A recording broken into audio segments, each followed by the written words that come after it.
La production des voitures électriques, dont chaque batterie nécessiterait entre 5 et 15 kg de cobalt, est appelée à exploser dans les années à venir, ce qui rend stratégique la possession de l'or bleu. Aujourd'hui, la République démocratique du Congo se trouve être premier pays producteur du cobalt au monde, car 60% de la production mondiale de ce minerai se fait en République démocratique du Congo, qui possède 50% des réserves mondiales. Quelle politique mener pour que la République démocratique du Congo soit au cœur de la voiture électrique? Al-Kitenge, analyste économique, répond.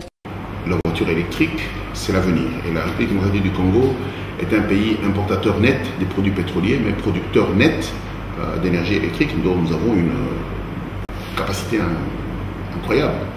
Et donc, votre question me ramène à une réflexion stratégique de dire, est-ce que nous savons exactement où nous voulons aller en tant que pays? La réponse est malheureusement non. Le cobalt vient de chez nous.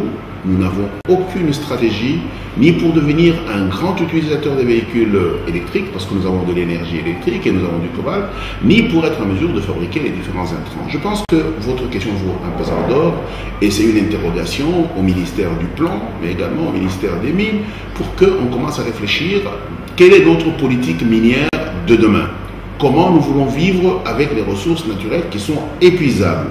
Comment nous faisons pour que nous devenions un centre de production intégré des produits miniers? Et je pense que vous êtes en avance par rapport au gouvernement. Au moment où la France et la Chine se sont investis dans la fabrication des batteries électriques, Al-Kitenge estime qu'il est temps pour la RDC de s'investir dans la fabrication de ces batteries dont la demande mondiale de cobalt a triplé depuis 2011 et devrait continuer sur cette voie. Il n'y a absolument rien qui nous empêche d'être ici un centre de transformation des produits cobalt pour être en mesure de produire des produits à haute valeur ajoutée. Il faut en avoir le plan et il faut en avoir l'énergie. La plus grosse difficulté que nous avons en République démocratique du Congo pour être en mesure de nous installer dans la transformation, c'est l'absence d'énergie. Ce qui est insultant là-dessus, c'est qu'il nous manque de l'énergie, mais nous avons énormément de potentiel énergétique. C'est l'histoire d'un enfant qui a les pieds dans l'eau et qui crie de soif.